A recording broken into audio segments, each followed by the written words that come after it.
Welcome to Holy Shit, where we process and heal from religious trauma. So you grew up in church and now you're an adult uncomfortable with the pleasures of your body. You were taught that your body is a temple, but let's be honest, that temple is a prison where pleasure goes to die. Your body is dangerous, your desires are sinful. Physical pleasure is a distraction from God. So cover up, don't tempt anyone, don't ask for anything. There's so much guilt and shame around sexual pleasure. You don't know how to ask for what you want in bed because you were never taught it was okay to want anything. But then, plot twist, you're supposed to get married, magically transform into the sexually liberated person who knows how to enjoy physical intimacy with no preparation, no education, no permission to explore what you actually like. It feels like physical pleasure has an on and off button that is activated when you say, I do. Here's a kicker. I'm gonna show you how the same book that taught you how to hate your sexuality contains some of the most glorious celebrations of physical pleasure you can find anywhere. Song of Solomon, this is chapter 7. Thy two breasts are like two young roes that are twins.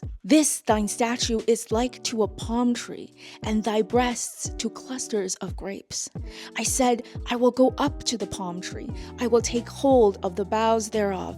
Now also thy breasts shall be as clusters of the vine, and the smell of thy nose like apples. The Hebrew word for take hold here, achaz, it means to grasp, to seize, to physically take possession of something. This isn't some kind of poetic abstraction. This is explicit sexual language. Now, you will hear that this is an allegorical interpretation. It represents Christ and the church. That did not exist till centuries after the text was written. The text doesn't mention God, covenant, sin, redemption. If this was intended to be an allegory of divine love, wouldn't that be suggested? What is lovely about the Song of Songs? There is mutually desired sexuality without male domination, female subordinance. This woman initiates. She expresses her desire. She celebrates her body. Chapter 6, I am my beloved's, and my beloved is mine. This is covenant language used for erotic love. The same God who inspired scripture chose to include 8 chapters celebrating sexual desire, physical attraction, and bodily pleasure. It stands as a theological testimony that sexual love is not only compatible with faith, it's celebrated. Human sexuality and divine blessing are not opposites. This bitch in the Song of Songs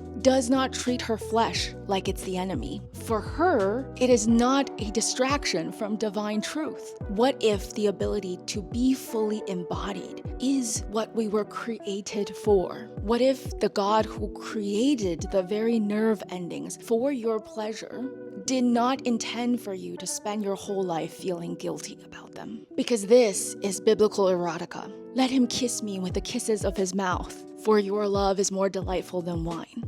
From here, that's verse 1. It's not hidden, it's an opening line. What the fuck does this mean? How do you begin enjoying your body when your body remembers, stores the shame? You start small. You notice what feels good in your body. Is it a warm bath? Is it food that makes your body ooze a little bit? Can you practice not apologizing for what you want? Start exploring with yourself. Start exploring with your own body. The church took a lot from many of us when it comes to our bodies and our sexuality. We need to unlearn our discomfort. We need to practice knowledge, practice using the language we thought was once forbidden. The Bible gives us the permission to exist fully in our own skin. Go explore. You might be surprised by what you find.